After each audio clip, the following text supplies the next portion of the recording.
quali sono 2 aspetti fondamentali nella tua vita. Fermati, metti in pausa il video e rispondi prima di andare avanti. Bene, adesso che hai trovato le tue risposte, ti faccio un'ulteriore domanda. Che cosa fai ogni singolo giorno per questi tuoi obiettivi? Ti faccio un esempio. Molte persone ritengono che la salute sia fondamentale nella loro vita. E allora, visto che questo è un aspetto fondamentale della vita, ti alleni ogni giorno o fai movimento? Mediti o leggi ogni giorno? Fai caso come ti alimenti?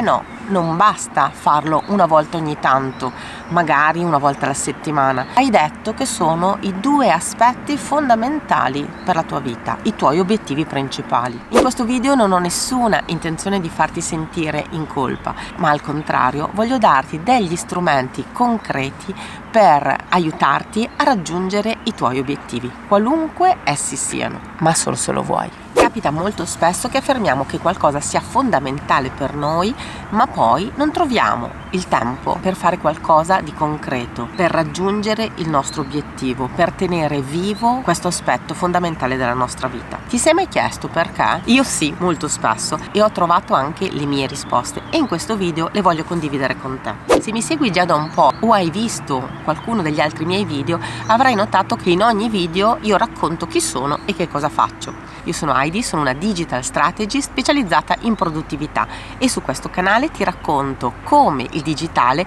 possa aiutarti a lavorare meglio ma non di più. E oggi a questo ultimo claim, ma non di più, voglio anche aggiungere un pezzettino. E in questo video ti racconterò come ti possa aiutare a lavorare meglio per vivere di più. E in questa parola vivere ci mettiamo un po' quel che vogliamo. Allenarci, andare in bicicletta, vedere gli amici, la salute, i viaggi, la natura.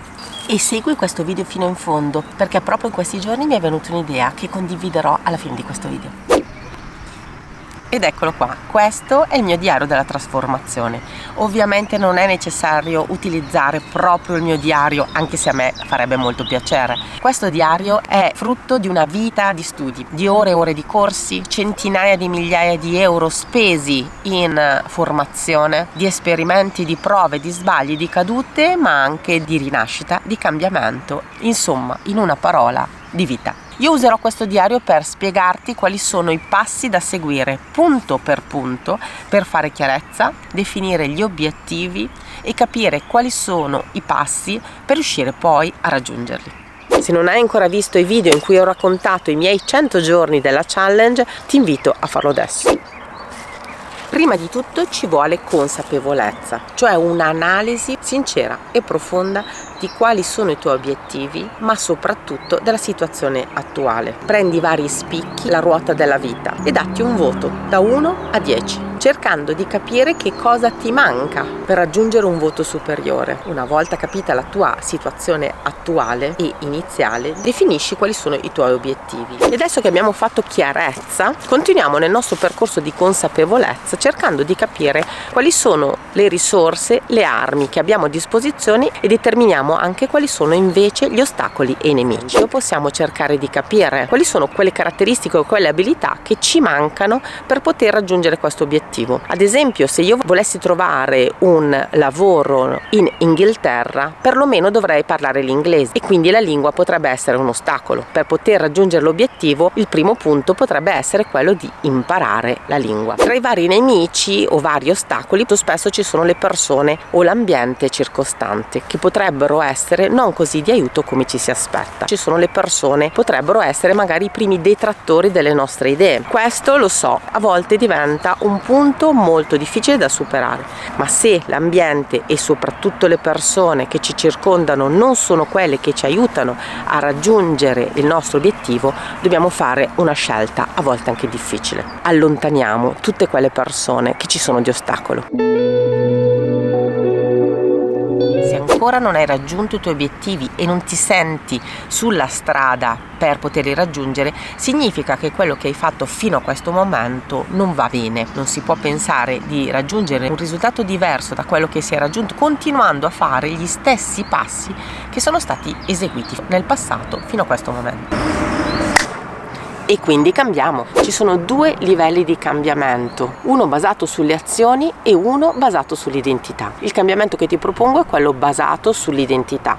Inizia a comportarti da subito come la persona che ha già raggiunto quell'obiettivo e ogni volta che devi compiere un'azione chiediti: il mio io che ha già raggiunto questo obiettivo come si comporterebbe in questo caso? Inizia anche a utilizzare un linguaggio diverso, soprattutto quando pensi e parli con te stesso o con te stessa. Non immaginare tutte le azioni al futuro. Utilizza i verbi al presente, come se quell'obiettivo ce l'avessi già in tasca o perlomeno a portata di mano. Inizia ad imbrogliare in maniera positiva il tuo cervello. Se il tuo obiettivo è quello di diventare una persona ricca o perlomeno agiata, e continui a pensare in termini futuri, significa che tu quella posizione ovviamente non l'hai già raggiunta, ma questo significa anche che ogni volta che pensi quando sarò ricco farò questa azione o potrò permettermi quest'altra cosa, significa che stai richiedendo al tuo cervello di capire quali sono le azioni da poter mettere in atto per raggiungere questo risultato, e quindi stai richiedendo uno sforzo aggiuntivo, ma il nostro cervello, come una qualsiasi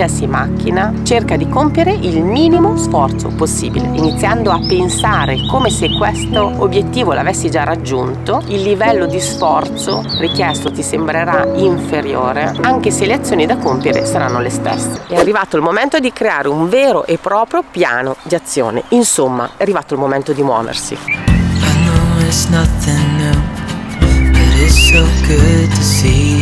Hai già capito che devi allontanarti dall'ambiente e dalle persone che ti sono di ostacolo.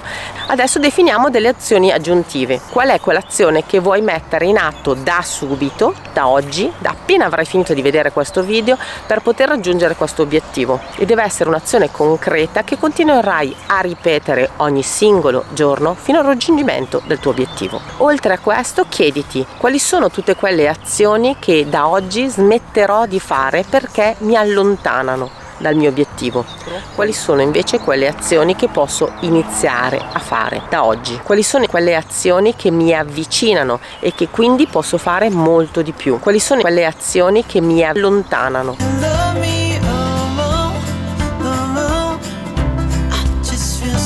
E a questo punto non ti resta che fare e tenere traccia su un diario di tutte le azioni che stai compiendo. Puoi usare il mio o puoi usare un qualsiasi diario, non importa. Io ti consiglio comunque di farlo su un diario cartaceo.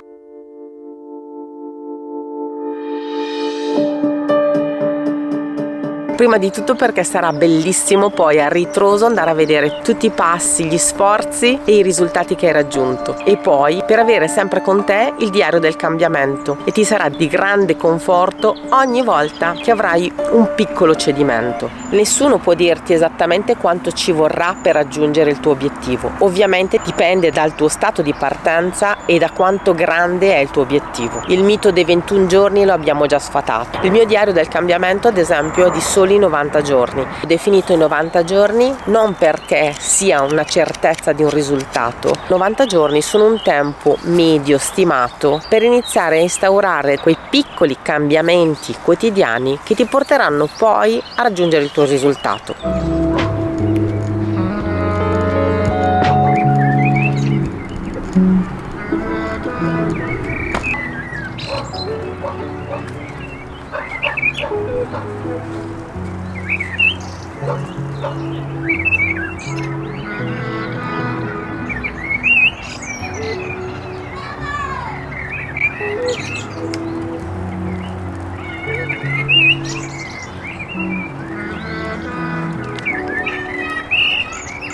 Ricordati che questo è un equilibrio, sì, ma un equilibrio stabile. Proprio mentre stavo scrivendo lo script per questo video mi è venuta un'idea. Ho pensato di organizzare una serie di giornate in cui vi porto insieme a me in un percorso nella natura, dove parleremo di tutti questi argomenti, di cambiamento, di organizzazione del tempo, di risorse, dove impareremo di nuovo a trovare l'energia data dal nostro corpo e dal movimento. Capiremo come respirare e perché il respiro è così importante e non solo per le funzioni vitali. Insomma, parleremo di tutti questi argomenti e soprattutto faremo gruppo e cresceremo insieme. Se questa iniziativa ti interessa, continua a seguirmi su questi canali e ti darò tutti i dettagli. E intanto buona settimana e buon cambiamento.